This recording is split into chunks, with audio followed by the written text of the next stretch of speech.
Super, shalom, bonsoir à tous ceux qui regardent en direct ou la rediffusion sur YouTube. On est avec Midreshet Yehuda Manito, on est très content d'avoir le guide Ariel Assaf avec nous.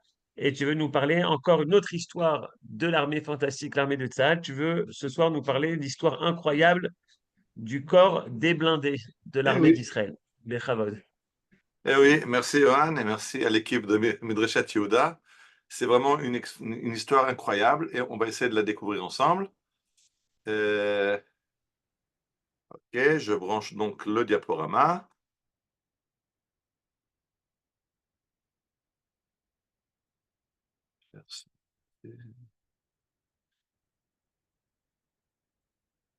Et voilà.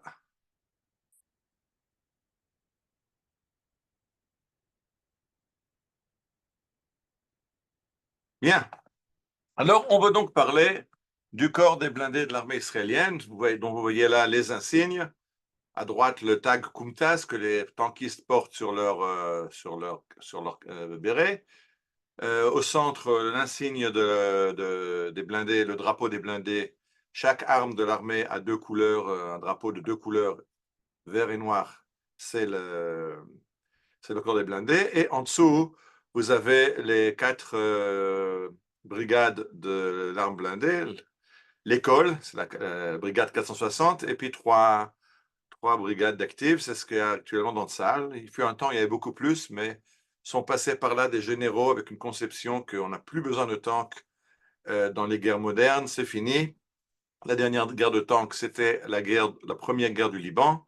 Depuis, on a juste un petit peu de terreur par ici, par là, donc avec beaucoup d'informatique et quelques missiles très très pointus, on règle tous les problèmes. On a compris maintenant qu'on ne peut pas se passer du corps des blindés. Alors, on va commencer par la musique, bien sûr, la musique des corps des blindés.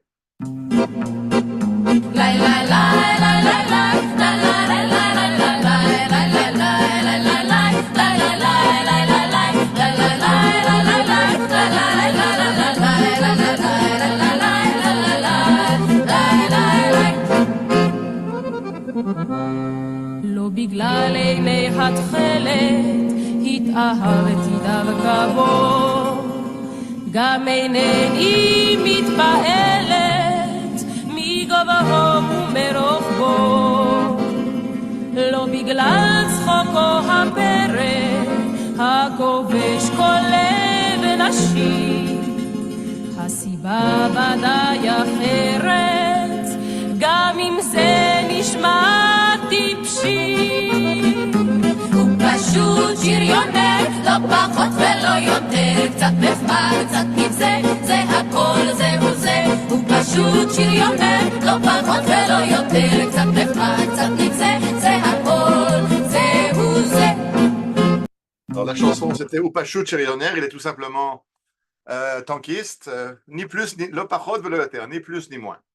Alors, avant de commencer de parler des blindés de Tzahal, il faut parler de ce que sont les blindés. Alors, les blindés, c'est une arme qui a été inventée pour la Première Guerre mondiale.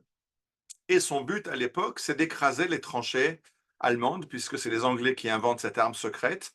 Je rappelle qu'on est en pleine guerre mondiale. Et la guerre, c'est une guerre de tranchées en France.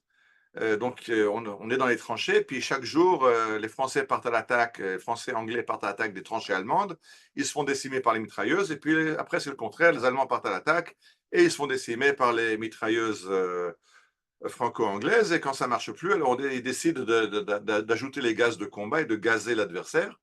Les Anglais, ça c'est les Allemands, décident d'utiliser les gaz de combat, c'est eux qui amènent les gaz de combat, d'ailleurs c'est un juif qui les a inventés. Et les Anglais, eux, inventent le tank, qui est une arme qui doit écraser la tranchée adverse, qui ne peut pas être détruite par le feu des mitrailleuses, qui est censée traverser la tranchée et régler les problèmes. Et ce qui est très intéressant, c'est que le premier combat de blindés, le premier engagement des blindés anglais, il faut se rappeler qu'à l'époque, c'est une arme secrète, donc on ne parle pas, on ne donne pas son nom. On parle il y a un nom de code, comme toutes les armes secrètes, et le nom de code, c'est tank. Tank, en anglais, c'est un réservoir. C'est le nom de code secret de cette arme. Et vous voyez là les tanks qui sont avec des palmiers. Alors, vous ne vous trompez pas, il n'y a pas de palmiers sur la Marne. Il ne s'agit pas d'un engagement ni au chemin des dames, ni de la bataille de la Marne, mais ce sont les premiers tanks qui sont engagés dans la bataille de Gaza, et on les voit là à Gaza. Aujourd'hui, on est passé à quelque chose de tout à fait différent. Là, vous avez le dernier né de la technologie israélienne, mais qui est aussi le plus avancé de la technologie mondiale, c'est le char Merkava. On y arrivera, mais on n'a pas commencé avec le char Merkava. On a commencé dans des débuts beaucoup, beaucoup plus modestes. Ça, c'est un char Merkava à l'entraînement sur le plateau du Golan. Alors, on va commencer par un petit film, juste pour se rappeler de quoi a l'air un tank en 1917. זהו הטנק, הנשק הסודי הבריטי. הוא נחשף לראשונה בפעילות מבצעית בעזה. לאחר 2 ניסיונות עקובים מדם לכבוש את עזה בכוח חיל הרגלים, הוכנס הטנק למערכה. אבל גם הוא לא הצליח לשנות את המצב.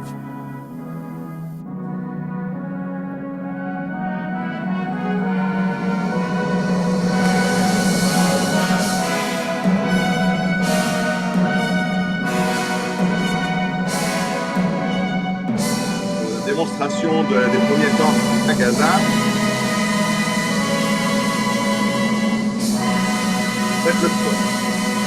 Le premier a eu des problèmes techniques, le second est tombé dans un fossé. Ça n'a pas servi à grand-chose. Alors, à gauche, vous avez un tank américain de la Première Guerre mondiale. C'est minuscule, il y a 2 soldats, et regardez la taille du tank par rapport à la taille du soldat. Il y a un tout petit canon, il y a un chauffeur et un commandant. Et ça, c'est un char à droite, le C2, qui est un char français d'après la fin de la Première Guerre mondiale. Regardez ce que c'est quelque chose d'impressionnant, de terrifiant, avec 2 tourelles, avec 2 canons, avec je ne sais plus quoi de mitrailleuses. Regardez, rien que l'équipage comprend plus de 10 soldats. Ça, c'était le roi des tanks. Bon, c'est tellement lourd que d'abord, il ne pouvait pas le transporter, il fallait des trains pour le transporter, il n'y a pas sur la route, impossible de le transporter, et puis c'est tellement complexe qu'il tombait en panne tout le temps. En fait, ça n'a pas énormément servi à l'armée française. Enfin, c'était le fleuron de l'armée française, un char absolument terrifiant, avec un équipage de 10 personnes, de plus de 10 personnes. Et j'arrive maintenant en Eretz Israël avec nos premiers blindés, les blindés de la guerre de 48. Alors, vous vous rappelez qu'en 48, les Arabes ont compris que la faiblesse du Yishuv, la faiblesse des Juifs, ce sont les routes, et ils commencent à bloquer, à faire des embuscades sur les routes qui conduisent aux différents villages. C'est comme ça que la route du Gush Etzion au sud de Jérusalem est bloquée, la route qui va vers Yechiam en Galilée est bloquée, et on réagit à ces embuscades en inventant des blindés faits maison. Ce que vous voyez devant vous, on appelle ça les sandwichs. Pourquoi les sandwichs? C'est le titre du sandwich au Merkava. Pourquoi les sandwichs? Parce qu'en fait, c'est un camion normal, ou là, il s'agit d'un autobus, qui est couvert d'une protection. La protection serait 2 plaques de tôle avec une plaque de bois au milieu, donc un sandwich, et c'est comme ça qu'on protège l'autobus. C'est pas très efficace parce que ça ajoute un poids énorme. L'autobus qui a déjà du mal à monter dans les montées de Jérusalem ou dans les montées du Kefer Etzion. Et vous voyez qu'il y a quelques meurtrières sur le haut pour que les soldats à l'intérieur, les soldats de la Haganah et du Palmar, puissent faire le coup de feu quand ils sont attaqués. Mais en général, très vite, les Arabes ont compris, ils tirent dans les roues pour crever les roues, ils tirent dans le moteur pour bloquer le moteur. Et une fois que le Meshtourian, le blindé, est coincé, ben, il n'y a pas d'armement dedans. Il n'y a pas de tank, il n'y a pas de canon, il n'y a pas de mitrailleuse. Il y a uniquement les pistolets, les fusils des soldats qui sont à l'intérieur. Mais c'est comme ça qu'a commencé le corps des blindés de Tsahal. On appelait ça des Meshourianim, des blindés. Et ce sont des voitures civiles un petit peu renforcées pour forcer le blocage. Ça a marché avec plus ou moins de bonheur jusqu'à la dernière semaine de mars 1948. La dernière semaine de mars 1948, on l'appelle en Israël Shavua HaShayarot, la semaine des convois, parce que il y a 3 convois qui sont détruits dans des embuscades. Shayeret Nebi Daniel qui revient du Gush Etzion, Shayeret Hulda qui monte à Jérusalem et Shayeret Yechiam qui va au Kibbutz Yechiam. On finit la semaine avec environ une centaine de tués, avec tous nos voitures blindées qui ont été prises par les Arabes, parce que celles qui n'ont pas été détruites dans le feu de l'attaque, les Anglais assurent le rapatriement des survivants à condition qu'on abandonne tout le matériel militaire aux Arabes, les blindés et les armes. Et donc, fin mars 1948, on a compris que ça ne marche pas. C'est pas comme ça qu'on peut protéger les convois. Et Ben Gurion, qui est en train d'acheter des armes pour la guerre d'indépendance qui se profile à l'horizon, va demander à ses émissaires à l'étranger de commencer à se procurer des tanks parce qu'on va être confronté non plus à des embuscades de villageois arabes sur les routes, mais bientôt, dès qu'il y aura la proclamation de l'État d'Israël, on sera attaqué par l'armée égyptienne, l'armée jordanienne, l'armée syrienne, l'armée libanaise, l'armée irakienne, qui sont des pays indépendants et qui disposent de tanks, de canons, d'avions. Donc il faut se préparer et il faut acheter des tanks. Il y a des missions à l'étranger. Golda Meir a ramené 50 millions de dollars pour acheter des armes. Il faut acheter des armements. Alors, effectivement, dès que la guerre s'engage, on va être attaqué par les chars de l'armée syrienne. Et ça, c'est le char qui se trouve à l'entrée du kibbutz Dgania. Vous voyez les palmiers du bord du Kinneret et le lac qui se profilent derrière. Et à l'entrée, les chars syriens arrivent jusqu'à l'entrée du kibbutz Gania. Là, ce char est arrêté, il est détruit. Et ses copains s'arrêtent, regardent, voient le char détruit, font demi-tour. Et en fait, la destruction de ce char a permis de sauver Dgania. Comment ce char a été détruit? Alors là, vous avez toutes les versions que vous voulez. Il y a un livre qui est sorti il y a 2 ans qui s'appelle Hatank Bedgania. Il y a 5 personnes qui racontent chacune comment il a détruit le tank. Un raconte qu'il a jeté un cocktail Molotov, qu'ils ont fait un guet-apens, c'est-à-dire qu'ils ont laissé la porte du kibbutz ouverte. Du coup, le tank se demandait pourquoi la porte du kibbutz est ouverte. Est-ce que c'est un piège? Il s'arrête pour essayer de comprendre ce qui se passe. Et un soldat de Dgania profite du fait que le tank est à l'arrêt pour lui balancer un cocktail Molotov. Un soldat de Golani qui est posté là-bas dit qu'il avait un Piat, c'est une arme qui tire des grenades anti-tank, et il prétend qu'il a tiré un obus du Piat qui a détruit le tank. Et il y a encore 3 autres versions. Un autre qui dit que c'était effectivement un obus de Piat, mais c'est lui qui l'a tiré et pas le premier. Et les 2 autres, je ne me rappelle même plus comment ils ont fait. Enfin, il y a 5 versions, 5 personnes prétendent. Quand on est allé analyser le tank, on voit effectivement qu'il a été touché par un obus de Piat, donc c'est vrai, et qu'il a brûlé. Donc c'est possible que les 2 aient raison, que le Piat ait bloqué détruit le char, enfin les bloqué en tout cas, et alors ça a permis à un autre Haver Kibbutz de jeter un cocktail Molotov. On ne saura pas la vérité. En tout cas, il y a 5 personnes qui s'enorgueillissent d'être le soldat qui a sauvé le kibbutz. Et vous pouvez voir ce char à l'entrée de Dgania et raconter l'histoire. Mais j'arrive maintenant au fait que j'ai dit Ben Gurion veut des chars. Alors, on essaye d'en acheter. En attendant, on va penser les acheter à l'étranger. Ce sont des surplus de la Seconde Guerre mondiale, je vais y arriver. Mais on est en plein départ des Anglais. Les Anglais quittent Eretz Israël à partir du 29 novembre 1947, quand l'ONU a annoncé le plan de partage, que les Anglais vont se retirer, leur mandat va prendre fin le 15 mai 1948. Et il faut comprendre, c'est pas que le 15 mai, ils sont partis. Ils ont commencé à plier bagages à partir du 30 novembre et ils finiront de plier bagages en août 1948. C'est-à-dire que même encore l'État d'Israël est déjà proclamé, il y a encore des vestiges de l'armée anglaise qui n'ont pas encore réussi à s'évacuer.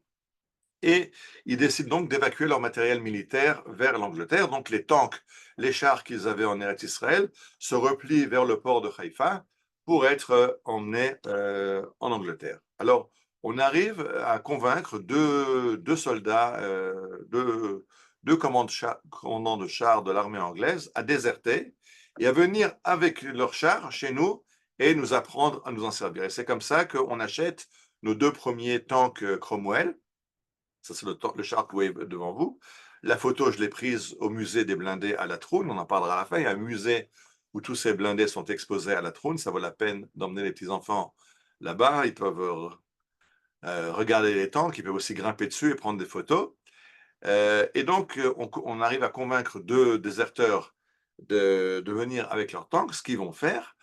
Et on s'est rendu compte qu'il y a encore autre chose, c'est que les tanks qui sont déjà à l'état d'épave, qui ont des problèmes mécaniques, et ce n'est pas rentable pour les Anglais de les évacuer en métropole, ils décident de monter avec eux au haut du mont Carmel et de les précipiter du haut du mont Carmel dans les Nechalim qui descendent du Carmel. Et là, on va en récupérer 5 qui sont à l'état d'épave. Les Anglais, avant de les précipiter du haut du Mont Carmel, ont aussi perforé le canon pour qu'il ne soit plus utilisable. On va récupérer ces épaves et on va réussir à en remettre quelques-uns remettre en état. Et ça, c'est le début, de l'arme blindée israélienne. Donc, 2 tanks Cromwell qui nous ont été apportés par leur équipage et 5 tanks qu'on a remis en état, des tanks que les Anglais avaient abandonnés. Et avec ça, on part à l'attaque à Latroun, la première attaque de blindés de l'histoire d'Israël. Je rappelle que le fort de police de Latroun bloque la route de Jérusalem. On va tout ce qu'il voit. Ce fort de police construit par les Anglais en 1936 ou 38, entre 36 et 38, dans la grande révolte arabe. Le but est de gérer la route. Il contrôle la route entre Yafo, Tel Aviv et Jérusalem.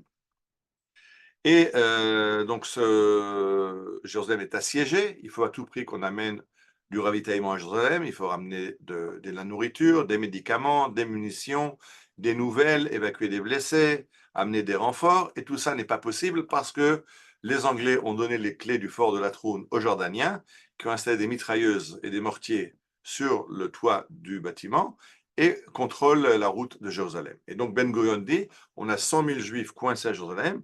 Il faut à tout prix prendre Latroun. À tout prix, ça veut dire à n'importe quel prix. La première bataille qui va s'engager, on va laisser plusieurs dizaines de tués sur le terrain et plusieurs centaines de blessés. Et on viendra à la charge une seconde fois et une troisième fois.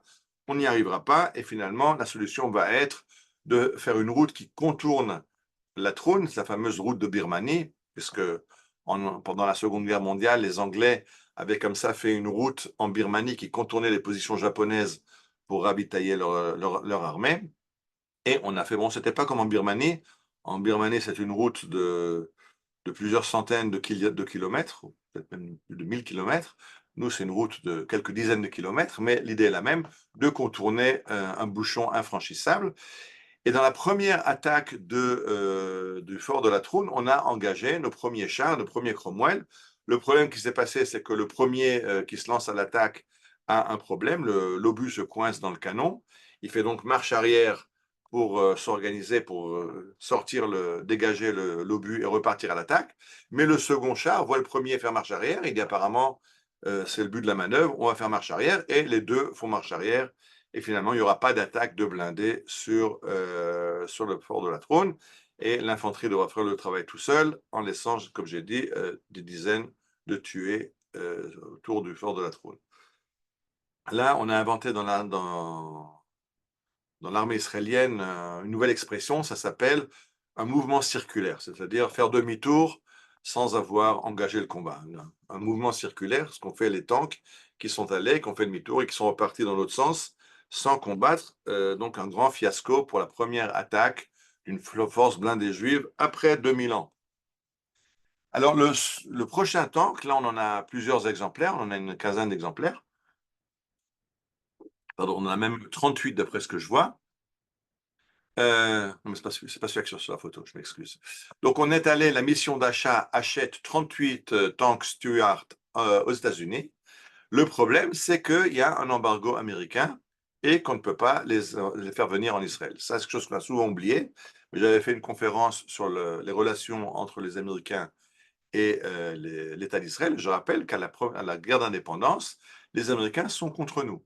Ceux qui vont nous aider à la guerre d'indépendance, ceux qui vont nous fournir des avions, des fusils, etc., ce sont les Soviétiques qui pensent que l'État d'Israël sera un État communiste. Et donc, on est aidé par les communistes, par les Soviétiques, mais les Américains, eux, sont contre nous. Donc, on a acheté des avions, ils les bloquent en Amérique, on ne peut pas les amener en Israël. J'avais parlé dans la conférence au début de l'armée de l'air comment on a monté une société, Arch Wimmer a monté une fausse société cinématographique qui veut filmer des rétrospectives des combats de la Seconde Guerre mondiale. Et dans le cadre du filmage de ce film documentaire, les avions s'envolent et vont vers les Açores et ils arriveront finalement en Israël. On a essayé de faire la même chose avec les tanks, de dire aux Américains que c'est des tanks qui vont être livrés au Mexique et au Mexique, des années vers Israël, mais les Américains n'ont pas été dupes et les tanks ont été bloqués en Amérique. Alors, ce qu'on a fait, on a voulu acheter des tanks français. Et on a acheté 10 tanks légers Hotchkiss. Vous voyez dans la photo le Hotchkiss, c'est un tank léger construit par la France avant la Seconde Guerre mondiale. Et on en a 10 comme ça. Regardez juste le prix, 41 000 $, alors que le tank américain qui était meilleur nous a été vendu pour 8 000 $. Donc, c'était très cher, mais on achète ce qu'on peut. Quand ils arrivent ici, ils sont dans un état technique catastrophique, mais c'est ce qu'on a, alors c'est avec ça qu'on va combattre. Et ce qui est intéressant, c'est que sur un de ces tanks, celui qui est au musée à Latroun, on a retrouvé à l'intérieur des graffitis nazis. Donc c'est un tank construit par les Français en 1939. Dans la débâcle, il a été capturé par les Allemands qui l'ont incorporé dans le corps blindé allemand. Je ne sais plus si c'est la Waffen-SS ou la Wehrmacht, mais en tout cas, il a été utilisé par les Allemands. Après le débarquement, les Anglais l'ont capturé aux Allemands et il a fait la guerre dans le camp britannique contre les Allemands.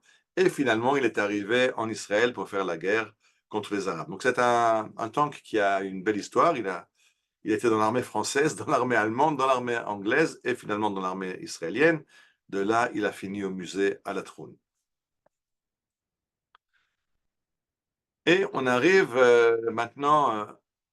après la guerre d'indépendance, il faut quand même qu'on se dote d'une force blindée et on va acheter des tanks américains, un tank Sherman. Le tank Sherman, c'est le héros de la Seconde Guerre mondiale. Si vous voyez des films américains, le débarquement, ou c'est le jour le plus long, ou le film Fury, il y a quelques années, c'est le char qui va libérer Buchenwald.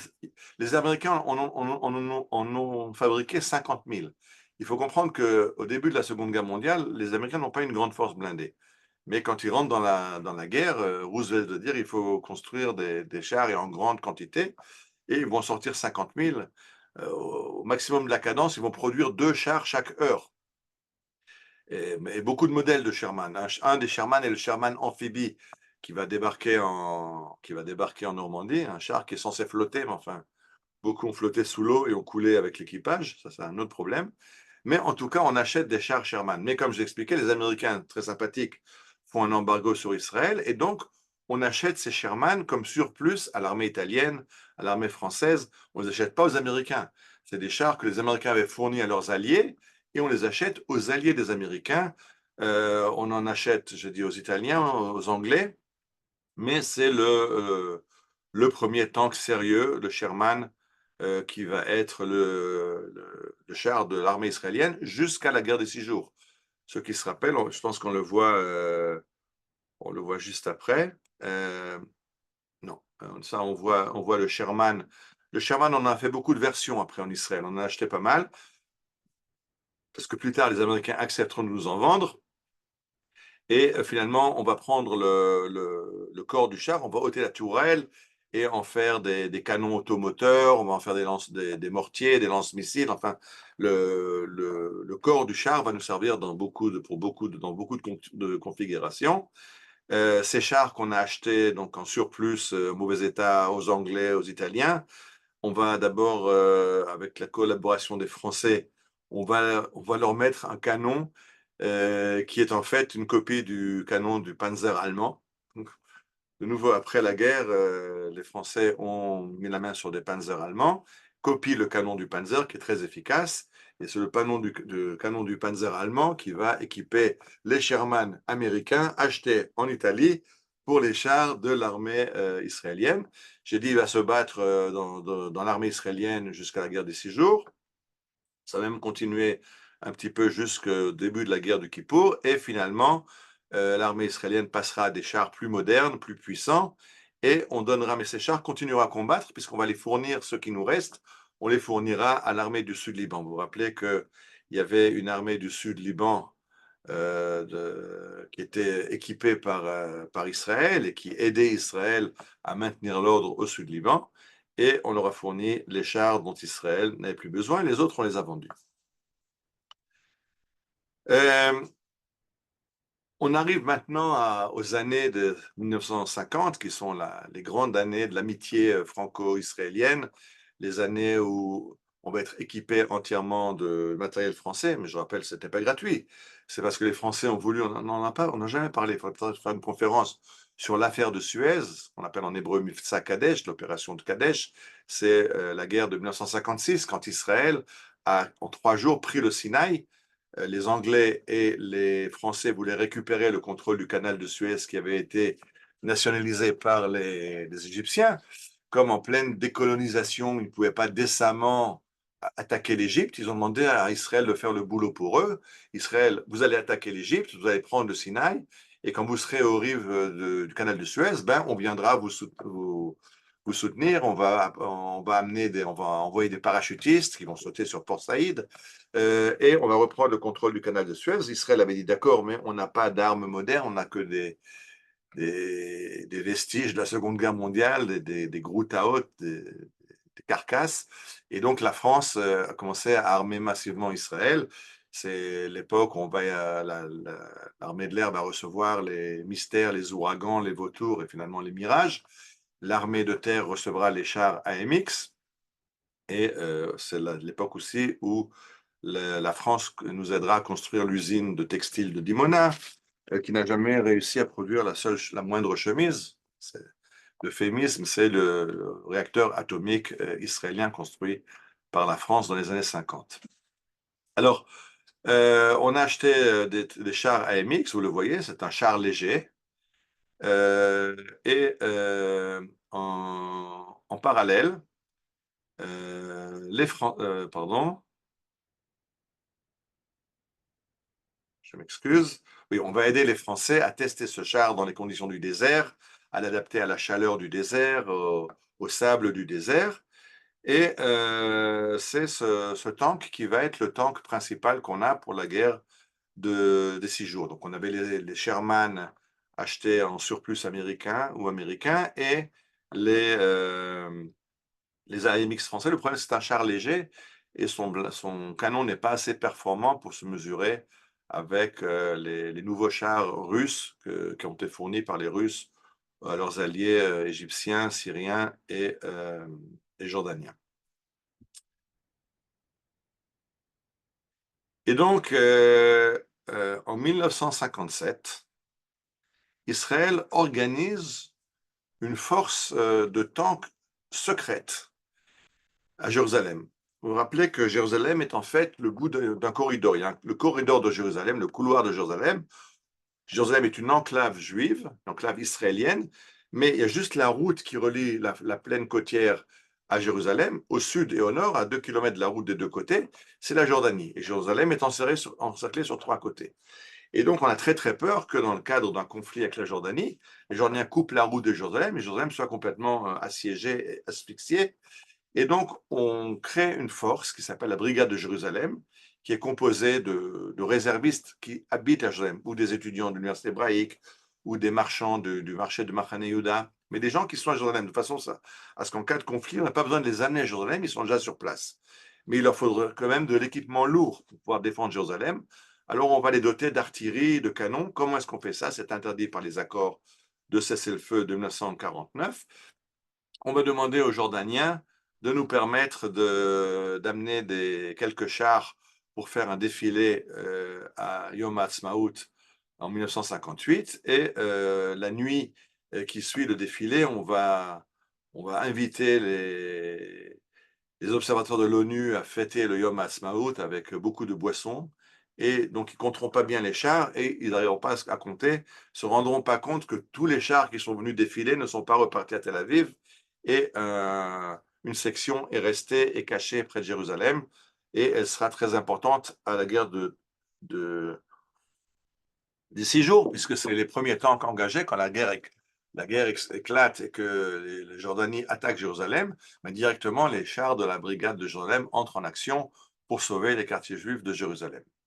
Alors ça, ce sont des tanks Sherman qu'on avait cachés près du Sataf dans la montée de Jérusalem. En 1966, on décide qu'il faut quand même moderniser nos chars. Les AMX, les Sherman, c'est des chars trop légers.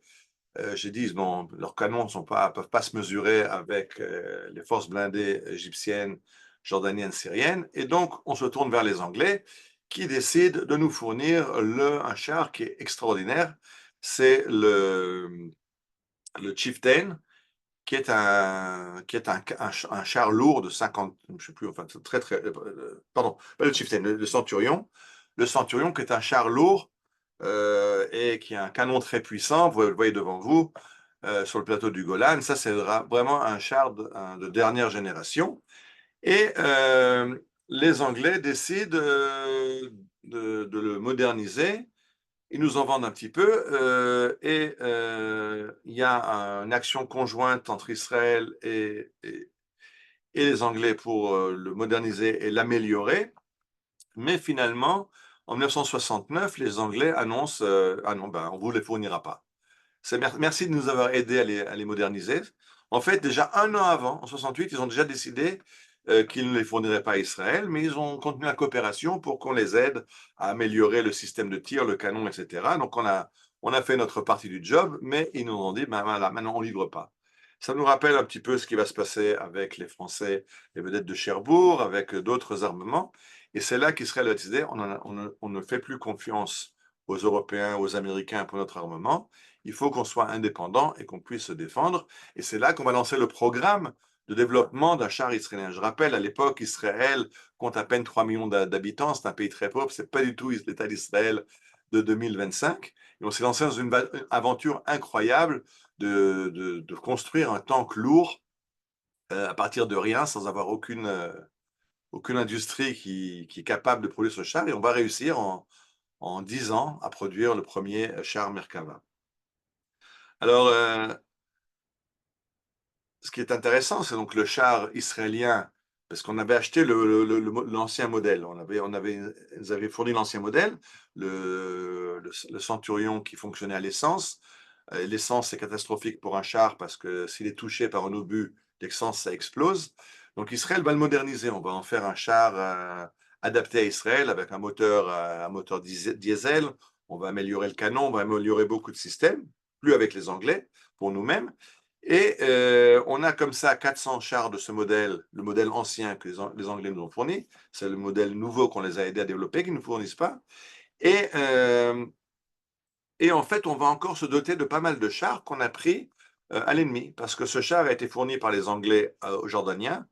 Et à la guerre des 6 jours, on a capturé pas mal de chars jordaniens ou en état de marche, abandonnés, ou alors détruits, mais pas trop détruits, pas trop endommagés, qu'on a pu réparer. Et donc, ça nous permet de bien augmenter notre force blindée à partir des chars qu'on avait achetés, plus les chars qu'on a récupérés sur le champ de bataille. Et je dis l'importance de ce char et du fait que ce lâchage des Anglais, c'est ça qui va nous décider de commencer une industrie militaire israélienne qui a commencé d'abord par le char Merkava et continuera par un avion, le Lavi, qui est arrivé aux essais en vol. Au moment des essais en vol, les Américains nous ont interdit de continuer la production et on est obligé d'acheter des avions américains. Alors, le char Centurion, c'était un char formidable. On a trouvé dans le Centurion un équipement bizarre. On ne savait pas tellement à quoi ça sert à quoi pour tirer quoi. En fait, c'était dans le Centurion, il y avait un système de chauffage de l'eau pour faire bouillir de l'eau pour faire du thé. Ben oui, c'est un char anglais. Un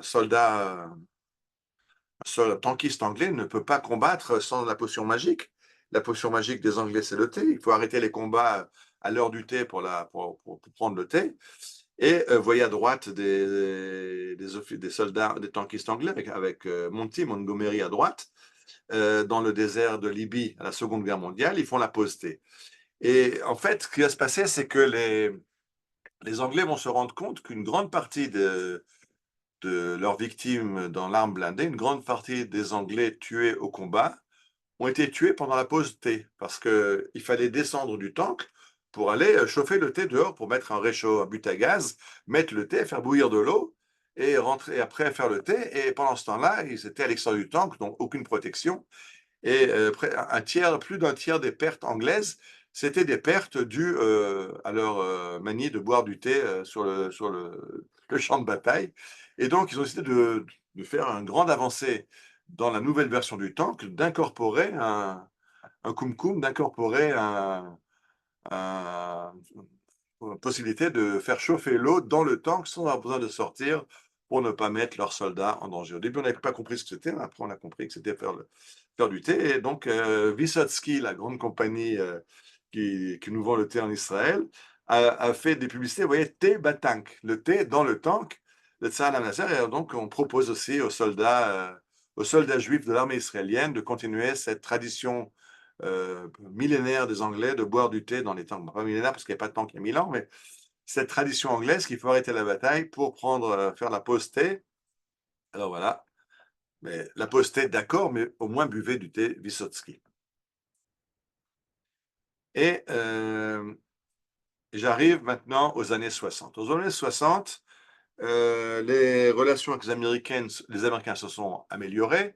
Les Américains ont compris qu'Israël ne joue pas la carte soviétique, que les Soviétiques aident les ennemis d'Israël, les Égyptiens, les Syriens, les Jordaniens.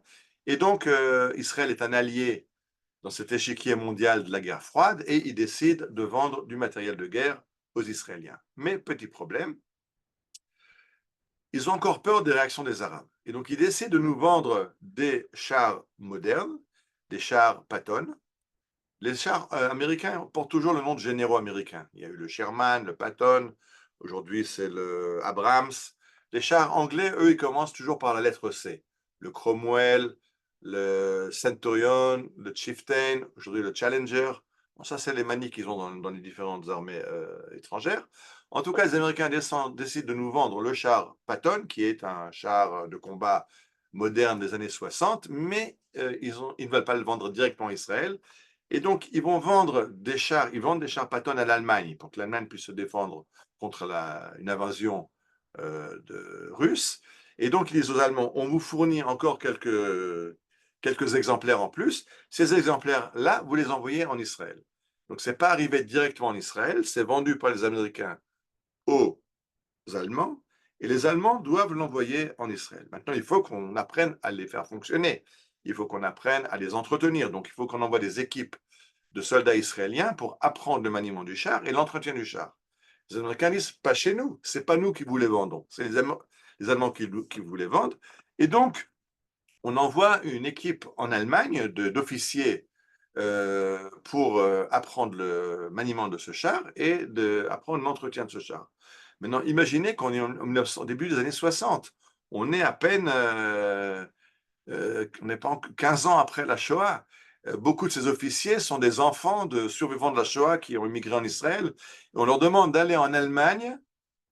Et les Allemands ne veulent pas faire la publicité au fait qu'ils arment Israël ou qu'ils entraînent les soldats israéliens. Donc, il faut qu'ils revêtent des uniformes allemands et qu'ils apprennent là-bas, en Allemagne, à faire fonctionner des tanks américains. Alors, vous voyez à gauche deux anciens officiers qui faisaient partie de cette mission. Voyez le titre de Ma'ariv, Ha'anashim Shebatang, B'chazara el Amivtza Sodi. Ils reviennent sur cette opération spéciale en Allemagne d'apprendre le maniement et l'entretien de ce char. Mais ce n'était pas facile psychologiquement pour les soldats qui sont allés là-bas parce que ça leur faisait mal au ventre d'aller en Allemagne. À l'époque, on ne se promenait pas en Allemagne, on n'achetait pas l'allemand, c'était encore... on se rappelait encore en Israël les bagarres qu'il y a eu pour les Wiedergutmachung quand les Allemands ont essayé de payer des dommages de guerre à Israël. C'était terrible en Israël. Il y a des manifestations dingues. Il y a eu une grenade qui a été jetée en plein Parlement, à la Knesset. Ben Gurion a été blessé et le ministre Chaim Shapira a été gravement blessé d'une grenade de gens qui s'opposaient au fait que les Allemands vont nous payer pour les dégâts, des dommages de guerre et alors on les quitte, alors on oublie ce qu'ils nous ont fait. C'est pas possible. Mais il n'y a pas le choix. On a besoin de cet argent. Ben Gurion dit on a besoin de cet argent pour accueillir le million d'Olim qui arrive dans les années 50 en Israël. On n'a pas de quoi les loger, on n'a pas de quoi les nourrir, on n'a pas d'usine de boulot à leur donner, on n'a pas où les loger. Donc, il faut cet argent pour accueillir ces Olim qui arrivent. Et donc, on va aussi aller apprendre le maniement des chars américains en Allemagne. Donc, voilà, vous voyez ce char. Oui, c'est ce char américain. le Patton, qui va en Israël prendre un nom de guerre. En Israël, comme c'est une transaction secrète, on n'a pas le droit d'acheter, enfin, on a le droit, les Américains ne veulent pas nous vendre des Patton. Ils n'ont pas voulu non plus, les Anglais ne voulaient pas nous vendre les Centurions, j'ai dit tout à l'heure. Et donc, c'est à ce moment-là qu'on a commencé à donner des noms de code aux chars qu'on achète. Bien sûr, ça trompe personne, hein. Les Arabes ne sont pas idiots. Ils ont compris que ils utilisaient même, j'ai dit qu'il y avait des centurions dans l'armée jordanienne. Quand ils voient des centurions face à eux, ils comprennent que ça vient d'Angleterre. Mais le centurion en Israël, on l'appelle le shot. Shot, c'est un lance-pierre, le tir. Et le Patton, on va l'appeler le magar. Magar, une goar, c'est le taureau qui encorne. C'est quand El Niguar, c'est le bélier qui enfonce les murailles des citadelles, des forteresses dans les temps antiques. Alors on l'appelle le magar. Beaucoup ne savaient pas au début ce que c'était magar. Ils croyaient que comme toute chose en Israël, ce sont des initiales. Alors qu'est-ce que ça peut être magar? Ça peut être Mechonat Giloir Kashmalit, un rasoir électrique. Ou ça peut être, vous avez des propositions là, Meshupa Gachon, il a l'avant est pentu. Donc on a pensé toutes sortes de choses. Certains ont pensé que Magar, c'est Moar Gimel, Moar 48, parce que c'est le Patton M48. Bon, toutes sortes d'élucubrations. En tout cas, ce char s'appelle le Magar et il va servir Israël pendant de nombreuses générations. Et il y aura toutes sortes d'émanations de ce Magar, toutes sortes de versions qu'on va faire. De nouveau, comme on avait fait avec le Sherman, on va en faire toutes sortes d'utilisations et on fera des tanks amphibies, des tanks qui vont porter les ponts pour traverser le canal de Suez à la guerre du Kippour. Beaucoup de versions. Et il y a aussi dans le cadre des initiales Magar, une des versions est une version assez macabre. Mavet Giborenu Chinam, nos héros meurent pour rien, parce que c'est un tank qui souffrait de pas mal de problèmes. Il avait tendance à tomber en panne. Il y avait un mode Pitoul, il y avait une partie du système des chenilles qui tombait en panne. Et quand un char est immobilisé, qui est en panne, c'est une cible de choix pour le tankiste ennemi. Et donc, c'était un gros problème. Mais c'est quand même un tank très puissant, qui a bien servi l'armée israélienne. C'était le tank principal pendant la guerre du Kippour, avec le centurion britannique. Et alors, après que j'ai présenté tous les chars qu'on a achetés, on a acheté donc d'abord les Cromwell, après on a acheté les AMX français, on a acheté les Centurions anglais, on a acheté des Patton américains, des Sherman américains et des Patton américains. Et en fait, à la guerre des 6 jours, déjà à la guerre de Suez, mais beaucoup plus à la guerre des 6 jours, où on est attaqué par les armées arabes qui ont des quantités incroyables de tanks qui leur sont fournis par les Russes, ils vont en abandonner des quantités, mais des centaines sur le terrain. Il y a tellement de chars abandonnés par l'ennemi qu'on va se dire, bah, c'est dommage, qu'est-ce qu'on fait de tous ces chars? On ne va pas les jeter à la poubelle. Et au lieu de les fondre pour utiliser le métal, ben on va tout simplement faire dans l'armée israélienne des brigades de chars russes. Et là, vous voyez en haut à droite l'insigne de la brigade 274, qui est une brigade qui fonctionne avec des chars russes, les T-54, les T-55. J'ai dit qu'en Israël, on donne des noms aux chars. On va l'appeler le Tyran. Le Tyran, vous voyez là des soldats israéliens qui sont sur le char, le T-55 russe. C'était la hantise des Israéliens. Il ne faut pas oublier que, je vais en parler après, mais je peux déjà l'avancer, c'est que les chars, le char, il a 3 fonctions. Une fonction, c'est qu'il est très mobile, il a des chenilles, il est tout terrain, il va partout, il a un moteur très puissant. Deuxièmement, il a une puissance de feu énorme, il a un canon, il a des mitrailleuses, il a des mortiers. Et troisièmement, il a un blindage qui protège l'équipage. Maintenant, en ingénierie, chacun des 3 atouts du tank vient au détriment des autres. Si vous faites un blindage très épais qui protège bien l'équipage, le tank sera trop lourd, il sera beaucoup plus lent. Si vous voulez mettre plus d'obus, il y aura moins de blindage. Donc, il y a toujours un trade-off, il faut choisir qu'est-ce qui est le plus important.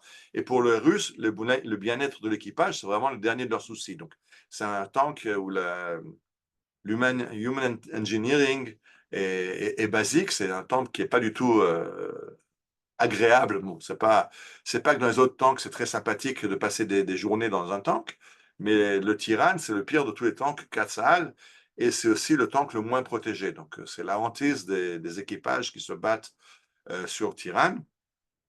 Vous voyez qu'on leur a mis des boîtes sur la touba, sur la partie, sur le tank. Le but, c'est de les différencier des tanks T-54 et T-55 encore utilisés par nos ennemis, parce que il faudrait éviter qu'au combat, nos propres forces sur Centurion ou sur Patton croient qu'il s'agit de tanks ennemis et leur tirent dessus. Donc, on essaie d'abord le marquage, vous voyez, le bête, pardon, la lettre bête qui est dessus, et les boîtes qu'on a mis, ça permet de transporter de l'équipement, mais c'est surtout pour les différencier des chars utilisés par nos ennemis. Et on arrive donc maintenant à la guerre du Kippour. Alors, la guerre du Kippour, c'est d'abord la guerre des 6 jours, et déjà une guerre de blindés. Bon, le début, bien sûr, c'était l'armée de l'air, c'était l'opération qui a détruit les aéroports égyptiens et après Jourdain syrien dans les premières heures du conflit, mais après, c'était un combat de chars, mais surtout beaucoup plus la guerre du Kippour. Et on a été sauvé, Israël a été sauvé par la bravoure des tankistes. Et on se rappelle des noms comme Avigdor Kalani, commandant du régiment 77, suivi de Sheva, qui va bloquer l'avancée des Syriens près de Kounetra. Il y a l'histoire de Tzvika, qui est un soldat, un officier qui était à la maison, qui entend que la guerre a éclaté. Il va au dépôt de blindés, il trouve 3 blindés et il crée la force Tzvika, qui très vite, 2 de ces blindés seront détruits. Il restera avec un blindé, mais le commandement ne le sait pas et ils entendent parler de la force Tzvika qui arrête les Syriens sur le Golan. J'ai 2 petits films, on va peut-être écouter celui de Kalani parce qu'il est traduit en français.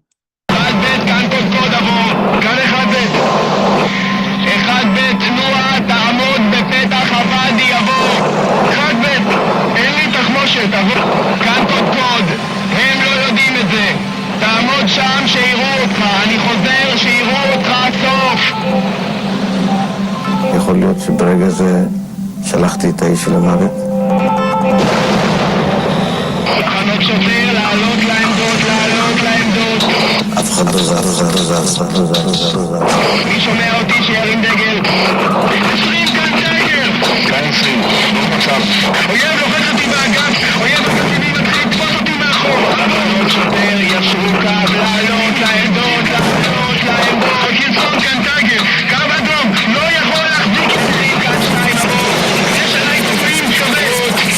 אני רוצה להתקדם קדימה, יש לי בעיה רצינית עם כלים שלא בהאזנה עבור. צריך ארטילריה. אז אני אומר למפקדים שלי, תסתכלו איך הסורים נלחמים.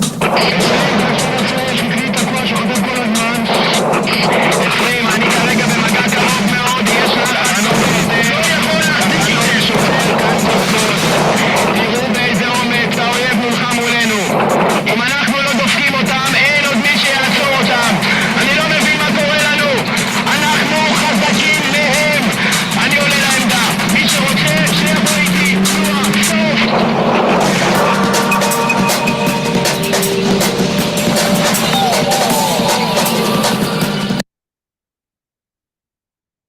Bon, ce sont donc les dignes parents des tankistes aujourd'hui. On voit la bravoure et l'abnégation de ces soldats. Comme il explique, il y a un passage à très étroit. Il demande à un tank de se mettre dans le passage pour bloquer les Syriens. Il dit, je n'ai plus de munitions. Il dit, oui, mais les Syriens ne savent pas. Donc, tu vas te mettre, ils vont te voir, ils vont avoir peur. Et le soldat, il obéit, mais il a compris que si les Syriens ouvrent le feu, il est foutu. Il ne peut pas les arrêter. Il n'a plus de munitions. Mais effectivement, la ruse de Kalani a marché parce que quand la colonne syrienne avance devant ce tank qui bloque la route et qui n'a plus de munitions, le commandant syrien qui ouvre le premier char syrien voit à droite un char syrien détruit la veille, il voit à gauche un char syrien détruit la veille, il ne veut pas être le suivant, il voit le char israélien qui pointe le canon sur lui, il ne sait pas qu'il n'y a pas de munitions, il fait demi-tour et tous les autres font demi-tour. Et grâce à ça, vous avez entendu Kalani qui monte, donne l'exemple, il est lieutenant-colonel, parce qu'ils n'ont plus de munitions, mais ils vont quand même donner l'assaut et sauver Israël. Dans le nord, à Petrat Kunetra, les Syriens n'ont pas réussi à passer. Tzvika aussi, qui se bat seul contre... Le combat est engagé entre 1 contre 10 et 1 contre 20, pour comprendre de quoi il s'agit. C'est pas évident pour un jeune garçon de 18 ans, c'est la première fois qu'il part à la guerre, de se retrouver quand devant il y a un tapis de blindés syriens et qu'eux n'ont même pas de munitions. Mais leur bravoure a sauvé. Il y a la même chose aussi dans le Sinaï. Chava Sinit, c'est le combat de blindés pour ouvrir la route à Rick Sharon qui veut traverser le canal de Suez. Je n'ai plus le temps, on va sauter. Et j'arrive donc maintenant au char Merkava. Vous vous rappelez qu'en 1969, après le lâchage des Anglais, on a essayé de construire un char israélien. Le père du char israélien, c'est le général Israël Tal, vous le voyez à droite, Talik, et c'est lui qui va diriger ce projet. Et à gauche, vous voyez différents modèles de ce char qui est le char israélien jusqu'à aujourd'hui. Bien sûr, il y a eu plusieurs générations. En 1979 est apparue la version 1, ce qu'on appelle Merkava Siman Echad. Aujourd'hui, on en est au Merkava Siman Arba, et même dans les 4 générations, il y a encore des améliorations successives. Alors, on voit le char Merkava israélien. Alors, je vous ai expliqué qu'il y a trois atouts dans un char, c'est la mobilité, la puissance de feu et la protection de l'équipage. Les ingénieurs israéliens reçoivent comme mission numéro 1 protection de l'équipage. Donc d'abord, le char est très bas. S'il est très bas, il offre moins une cible à l'ennemi. Vous voyez il a un angle très obtus. Enfin, il a une pente. Si un obus frappe à l'avant, il va rebondir et va dévier vers le haut. C'est pas comme le char Sherman qui offre un mur face à l'ennemi. Donc quand il est frappé, l'obus perfore. Mais là, l'obus a une chance de rebondir sur le blindage du Merkava. Et la grande avancée, qu'aucun char, aujourd'hui tous les chars modernes, le Leclerc français, l'Abrams américain, le Léopard allemand, ont pris une technologie israélienne, mais Israël était le premier à le faire, c'est de mettre le moteur à l'avant. C'est beaucoup plus compliqué. On se rappelle qu'en France, quand Citroën a inventé la traction avant, jusqu'à Citroën, toutes les voitures de traction arrière, les tanks aussi sont des tractions arrière. Et Israël, le Merkava, est le premier char avec le moteur à l'avant. Le but du moteur à l'avant, c'est si jamais le char prend un obus, le moteur va être détruit, mais ça protégera l'équipage qui est derrière. Alors que doctrine russe, c'est juste le contraire, que le moteur soit à l'arrière, parce que l'équipage, on en a d'autres. Des chars, on en a moins. Alors l'équipage est interchangeable. Pour Israël, non. L'équipage, c'est la première priorité, et donc on décide de mettre le moteur à l'avant. Ce qui fait que dès qu'on a mis le moteur à l'avant, il y a encore un petit truc qui est tout bidon, c'est ce gravillon, je ne sais pas si vous allez le voir sur la photo, mais il y a du gravillon sur la peinture. C'est pas une peinture lisse. Ça, c'est tout bête. Mais on s'est rendu compte qu'en hiver, hein, aujourd'hui, vous êtes dans la tempête à Jérusalem, quand il pleut, le char est glissant, c'est du métal. Les soldats qui grimpent sur le tank se cassent la figure, se cassent surtout la jambe. Et donc, avec ce gravillon tout bête, il ne glisse plus et se casse plus la jambe en montant ou en descendant du char. Une fois qu'on a ce char, qu'on a mis le moteur à l'avant, on a pu mettre une porte à l'arrière. Ici, il y a une porte. Et ça permet donc de rentrer dans le char.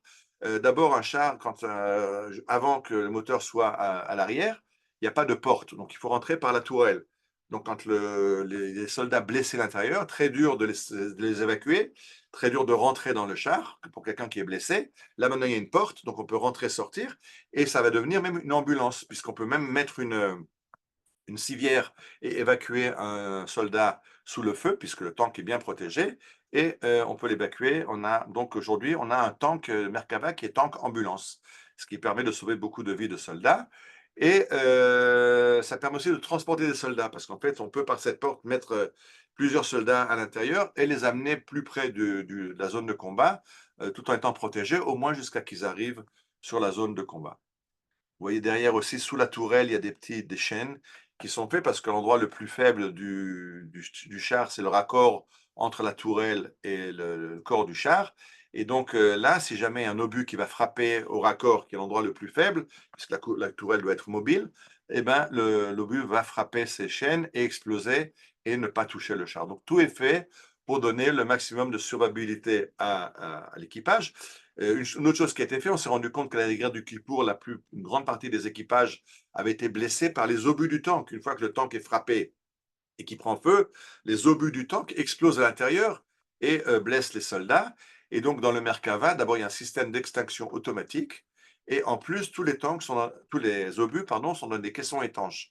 Au fait que si jamais le Merkava est frappé, les obus du tank ne prendront pas feu. Bien sûr, si on met des caissons étanches, ça prend de la place. Donc, il y aura moins d'obus dans un char Merkava que dans un char ennemi. Comment est-ce qu'on peut pallier au manque d'obus? En développant un système de tir ultra performant.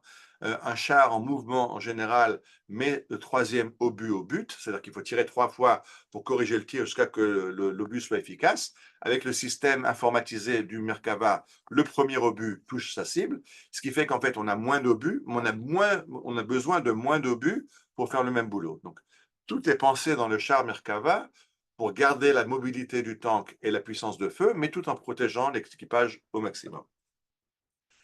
Alors, l'ennemi du char dans le temps, c'était le char. C'était la Seconde Guerre mondiale, la guerre du Kippour, c'est des batailles de chars où des centaines de chars s'affrontent sur le terrain, mais ça, c'est plus ou moins fini. Aujourd'hui, l'ennemi du char, c'est les missiles anti-tank, et là, vous voyez les roquettes RPG, on entend tout le temps à la radio, ça, c'est des RPG utilisés par les terroristes. C'est pas grand-chose, c'est porté par un soldat, et ça peut détruire un tank. C'est la nouvelle menace contre les tanks, ce sont donc ces grenades RPG et les missiles. Là, vous voyez le missile GIL, qui est un missile israélien anti-tank, avec une instructrice de tir qui apprend aux soldats, aux chasseurs de tanks à se servir du missile israélien. Ça, c'est la nouvelle menace qui menace les chars. Donc, plus encore que les tanks ennemis. Je rappelle que dans la doctrine israélienne, on est en paix avec l'Égypte, on est en paix avec la Jordanie, l'armée syrienne n'existe plus, donc en fait, notre problème, ce sont les terroristes qui, eux, ont des missiles. Alors, comment se mesurer avec ces missiles? Et bien sûr aussi, à l'époque, il y avait encore le missile était introduit. On a introduit l'hélicoptère de combat qui, lui, était porteur de missiles, et c'est le chasseur de tanks. Donc aujourd'hui, le tank est très vulnérable à cause des missiles et à cause des hélicoptères. C'est pour ça que nos grands généraux ont décidé que l'heure de gloire du tank était derrière nous. Le tank est trop vulnérable à tous les missiles ou portés individuellement ou portés par des hélicoptères de combat. Et c'est pour ça on n'a plus besoin du tank. Maintenant qu'on comprend qu'on a besoin du tank, parce qu'on ne peut pas gérer le terrain et dominer le terrain ni à Gaza ni au Sud-Liban si on n'a pas de tank, il faut protéger le tank de ces missiles. Et alors là, on a inventé un système israélien. Le premier système qu'on avait, c'était de mettre ces plaques. Vous voyez ces boîtes qui étaient ça, c'était la première guerre du Liban. En fait, dans ces boîtes de blindage, il y a des explosifs. Et en fait, quand l'obus ou le missile frappe le tank, il fait exploser les explosifs qui sont dans la boîte et qui dévient l'obus et le renvoie à l'extérieur. Donc, au lieu que le missile frappe le blindage et perfore le blindage, il frappe ces boîtes et il allume ces explosifs qui le dévient. Et ça, c'était la première protection du tank, ce qu'on appelait le blindage réactif. Ça aussi, c'était copié après par les Européens et les Américains, mais c'était développé à l'origine par Rafael pour protéger les équipages des chars. Et aujourd'hui, il y a bien sûr aussi en plus la menace des drones. Les drones, ils volent au-dessus du char et ils lâchent une grenade dans la tourelle. On a vu ça dans la guerre en Ukraine. C'est comme ça que les Ukrainiens détruisent les chars russes. Et malheureusement, on a aussi perdu des équipages parce que les terroristes, nos voisins, ont copié le modèle d'un drone qui lâche une grenade juste dans la tourelle, puisque le commandant de char est souvent dans la tourelle ouverte. Alors, comment on se mesure? Ben là, on a protégé le char. Vous avez vu à Gaza, en 3 jours, on a mis cette protection qui empêche un drone de venir par le haut et de jeter un missile. Le drone peut encore se glisser en dessous, mais c'est déjà beaucoup plus compliqué à guider. En tout cas, en 3 jours, on a protégé les chars, on a pris cette solution qui empêche les drones de lâcher des grenades. Mais on n'a pas répondu encore au problème des missiles. Qu'est-ce qu'on fait contre les missiles? Et là, on a un système qui s'appelle en hébreu Me'il Roar, où il est vendu dans le monde sous le nom de Trophy. Et en fait, c'est un système qui marche comme le système des avions. Il y a un radar sur le char qui détecte l'arrivée d'un missile. Et après, où ils tirent des contre-mesures qui détruisent le missile, ou ils lâchent des leurres qui vont dévier le missile, comme dans les avions. De nouveau, c'est un système israélien inventé par Israël pour protéger l'équipage. Aujourd'hui, c'est vendu, ça équipe les chars américains Abrams et les chars Léopard allemands. Et les Américains et les Allemands ont essayé de développer un système. Ils ne sont pas arrivés à l'efficacité du système israélien. Et en fait, aujourd'hui, ils achètent chez nous le système Trophy développé par Elbit. Ayant un fils qui est commandant de char, je suis très heureux d'avoir participé à l'époque où j'étais officier à l'armée, à participer une petite contribution à ce système qui permet de ramener nos soldats vivants. Je n'ai pas la statistique de la guerre à Gaza. Dans la guerre avant, dans l'opération Plomb durci Tzuk Eitan, le système a sauvé 40 équipages. On sait que 40 tanks ont été visés par des missiles et le système Trophy a réussi à dévier le missile et à sauver l'équipage. Je n'ai pas les statistiques combien ont été sauvés dans la guerre à Gaza, mais c'est un système très efficace. מערכת מעיל רוח כוללת J'avance. Et je veux parler, bon, ça c'est 3 livres qui m'ont servi aussi à préparer un petit peu. Teum Kavanot du Rav Chaim Sabato qui raconte son expérience de la guerre du Kippour, Avigdor Kalani qui raconte le petit film qu'on a parlé de Oz Shivim Besheva, et Tzvika Greengold, j'ai dit le Koar Tzvika, la force de Tzvika, une force de un tank qui a réussi à arrêter les Syriens pendant 2 jours près de Nafar sur le Golan. Alors maintenant, il faut présenter aussi un peu les tankistes parce que la devise de l'arme blindée, vous la voyez à droite, Ha'adam sheba tank yinatzer. C'est pas le tank qui va gagner la bataille, mais c'est l'homme qui est dans le tank qui va gagner la bataille. Donc il faut avoir des soldats motivés. Et aujourd'hui, à Gaza, non seulement on engage des soldats, mais il y a des soldats. Il y a des tanks opérationnels à Gaza. Vous voyez à gauche un lieutenant-colonel qui dirige une unité de chars qui sont entièrement staffés par des tankistes femmes. Dans le temps, les filles dans l'arme blindée étaient instructrices. On s'est rendu compte qu'après la guerre du Kippour, on a perdu tellement de tankistes et que le commandant de l'école des métiers de l'arme blindée a se dit, j'ai une idée, on va former des jeunes filles à être instructrices, ça nous libérera tous les instructeurs pour être soldats sur le terrain. Et maintenant, les dernières années, il y a aussi des chars qui sont opérés par des jeunes filles. Si c'est bien ou pas bien, je laisse maintenant. Hey guys, I'm back again, still in Israel at an incredible tank base. This base is manned by all women. It's the first ever in history all-female tank unit. There's 4 tanks to this unit. They fought very bravely on October 7th. They crushed 45 to 50 terrorists. That's a formation. Women are serving in direct combat. Hey guys. À Gaza, pour la première fois de l'histoire, on a engagé des tanks entièrement avec des équipages féminins. On ne peut pas parler de tanks sans parler de l'entretien. Donc, je ne vais pas développer maintenant, mais il faut comprendre que les équipes d'entretien sont extraordinaires parce que là, vous voyez l'usine qui fabrique les tanks Merkava et qui les remet en état quand ils sont gravement endommagés, mais il y a des équipes sur le terrain qui vont sur le terrain, sous le feu, réparer quand il y a un problème qui peut être réparé sur le terrain, ou alors au moins remorquer le tank quelques centaines de mètres en arrière et le remettre en état. Et des dizaines de tanks touchés à Gaza par les fameuses roquettes RPG ont été remis en état après quelques heures et sont retournés au combat. Donc il faut aussi parler, quand on parle des tankistes, parler aussi de tous les ouvriers derrière qui réparent, qui construisent ces tanks, qui les réparent, les mettent en état, etc. Et j'arrive maintenant à la fin de la conférence. Je voulais juste parler que Israël a décidé de réduire sa force blindée parce qu'on n'a plus besoin de blindés.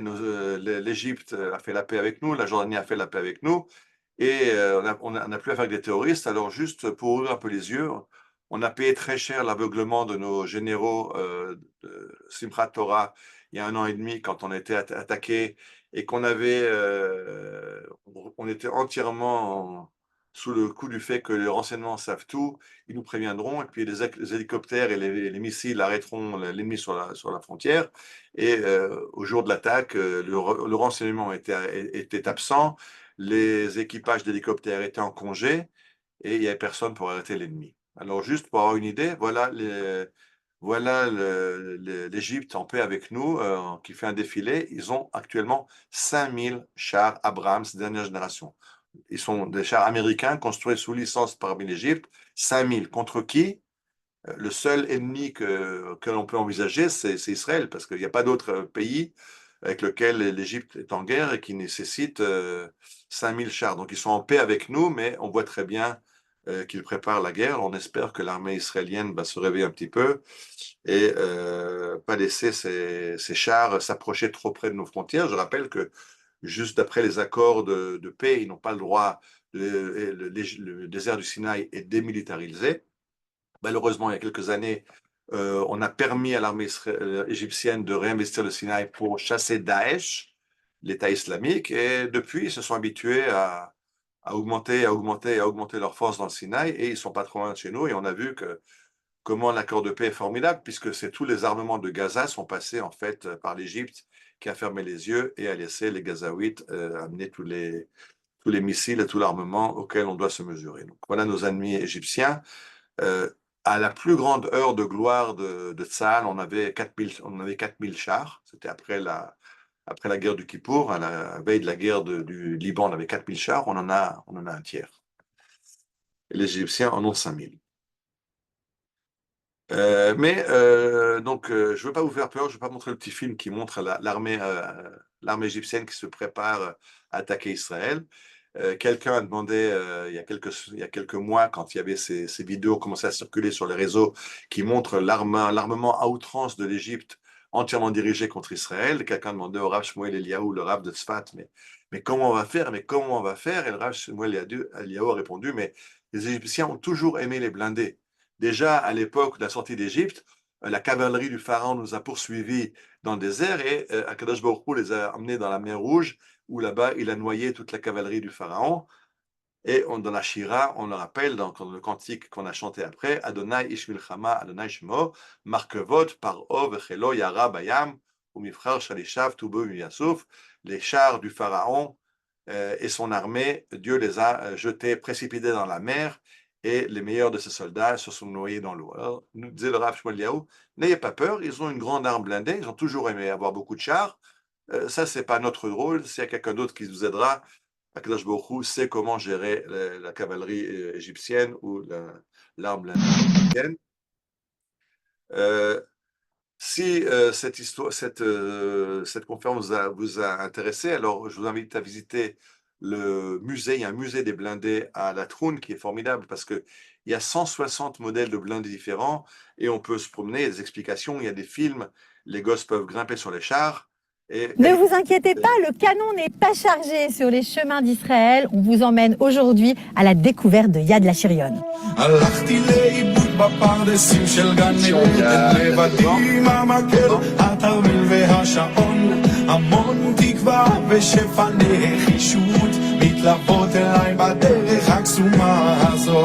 Et sur les chemins d'Israël, nous avons décidé aujourd'hui de vous faire découvrir Yad Lashirion. Pour en parler, nous sommes avec Ariel Assaf. Il connaît très bien cet endroit. Bonjour Ariel Assaf. Bonjour Cathy. On est où exactement ici? Alors ici, on se trouve sur le toit du poste de police de La Troune. Un poste de police construit par les Anglais en 1940. On se trouve en plein cœur du pays d'Israël. On est au centre de la vallée de Ayalon. Et sur un carrefour stratégique, puisque vous voyez devant nous la route de Jérusalem, donc qui rejoint Tel Aviv, le port de Jaffa et qui monte vers Jérusalem, et derrière la route numéro 3 qui va vers le sud, vers Ashkelon et vers Ashdod. Donc on est sur un carrefour routier tellement important, ça couvre des chars français, des chars de fabrication anglaise, des chars américains, des chars de fabrication israélienne, qu'on a pris à nos ennemis, des chars russes, des chars français, des chars allemands. On a la plus grande exposition, on a 160 modèles de tanks différents, aucun musée n'a une telle variété de tanks. Marrant de savoir qu'aujourd'hui on a le tank avec rien. Et donc Israël, le général Al-Fatah, essaie de faire qui protège mieux. Tout porte à la puissance. Bien. Et compte que l'avion construit ici dans les en 40. Chercher quelque chose. Voilà. Je cherchais la photo. Je ne sais plus où elle est, de Cathy sur le canon. La puissance de feu, parce qu'on a moins d'obus d'aller se promener à La Troune. Je vous invite à visiter ce musée des chars, qui est aussi le mémorial de l'arme blindée. Il y a aussi un mur avec le nom de tous les tankistes, tués dans les guerres d'Israël. Et on a commencé par un chant du Chel HaShirion, je finis par un autre clip avec un chant du Chel HaShirion.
משמחת שבט צוות גם יחד, מיום גשם ורוח צורב, מן האש העשן האבק, מפיסות הבית בלב. Bon, donc c'était un très beau clip, vous pouvez le trouver sur internet. Moi, ce qui m'intéresse dans ce clip, je pense, dans cette histoire des blindés, pourquoi je le raconte, bon, bah, elle est intéressante, mais ce qui m'intéresse aussi, c'est de comprendre l'État d'Israël et la Hashgacha, comment que Baruch Hu nous aide depuis ces espèces de vestiges que les Anglais laissent et qu'on est obligé de voler ou de remettre en état des carcasses de tanks, à ce tank qui est le plus moderne aujourd'hui, avec, bien sûr, il y a beaucoup de chorma des ingénieurs, mais on lit justement la paracha de cette semaine quand on va construire le Mishkan, la Torah nous dit, Ubelev kol chacham lev natati chorma, c'est Dieu qui donne la chorma à Betzalel de construire le Mishkan, c'est Dieu qui donne la chorma aux ingénieurs de construire ce char, c'est Dieu qui donne la puissance économique à Israël de pouvoir payer ce tank qu'après il nous a acheté. J'ai expliqué que les Américains, les Européens nous achètent des systèmes de protection de ce char et des systèmes de tir, etc. Et aussi, ça permet de parler des valeurs du peuple juif, que dans chaque armée, ce qu'on met en avant, dans toutes les armées, c'est de détruire l'ennemi, donc la puissance de feu du char, la puissance de son moteur. Or, Israël met en avant la sauvegarde de ces soldats.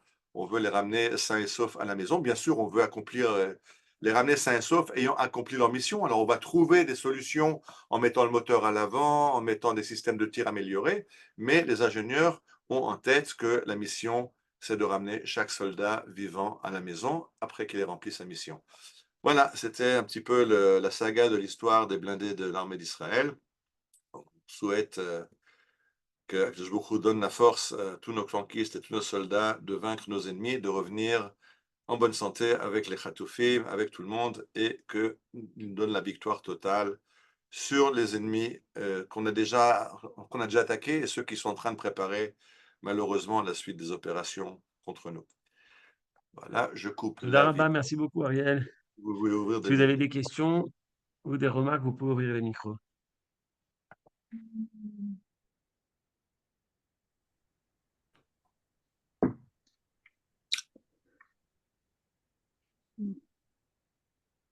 Ok. C'est clair? Il y a un chat. Mon mari est très fier d'avoir fait le premier Merkava. Il dit que la première maquette était en bois et qu'il a été un des premiers. Il travaillait, il était le premier qui a construit la première maquette du Merkava. Il y a une paye, parce qu'il y a eu beaucoup de Merkavotes depuis. Exact, parce que le concept était révolutionnaire, et dans la forme du marquage qui est très bas, et les angles qui sont faits pour refléter les obus, pour dévier les obus, et de changer le moteur. Ça a demandé d'avoir fait beaucoup de maquettes parce que c'était complètement révolutionnaire dans sa conception. Et Oui, je vois quelqu'un a réagi que voilà, on peut pas avoir confiance pour l'armement, pour la défense d'Israël dans les autres pays. Alors ça, effectivement, le Merkava en était la démonstration. Mais le grand problème qu'on a eu ce coup-ci, c'est que on n'a plus assez de chars, on n'a plus assez d'obus. Donc maintenant, ceux qui sont au courant de ce qui s'est passé malheureusement à Gaza, c'est qu'on a rééquipé des tanks qui étaient en fait déjà à la casse, et on est reparti avec des tanks d'une génération bien beaucoup plus âgée, qui sont beaucoup mieux protégés que les tanks de dernière génération. Et bien sûr, on essaie de ne pas les engager dans les endroits les plus dangereux, mais on a perdu des équipages parce qu'ils étaient allés au combat à Gaza dans des tanks beaucoup plus anciens, mais on a remis en état ce qu'on pouvait parce qu'on n'en a plus assez. Merci. Alors la prochaine étape, ce sera le confort thermique pour les hommes et la machine, puisque la machine, quand elle subit des dilatations, je pense que ça pose aussi des problèmes de précision, etc. Je n'ai pas parlé ça du confort thermique, mais par exemple, une des avancées qu'il y a dans le char Merkava, il y a un système de climatisation individuelle. C'est-à-dire que dans la combinaison des tankistes israéliens, il y a un système de circulation d'eau, une eau qui peut être chauffée ou refroidie pour chauffer en hiver ou refroidir en été. Et donc, quand le tankiste rentre dans le char, il branche sa combinaison au système de climatisation. Il y a une climatisation individuelle dans le char Merkava. Il y a beaucoup d'avancées dans le char Merkava. Même à ça, on a pensé. Parce qu'effectivement, dans un char en Israël, quand il fait 50 degrés dans le désert, dans le char, il fait encore un peu plus. D'accord. On en reparlera en privé. OK. Bien. Alors, bonsoir à tout le monde. Et Ezrat Hashem, à une prochaine conférence. Toda. Au revoir tout le monde. Shalom, shalom.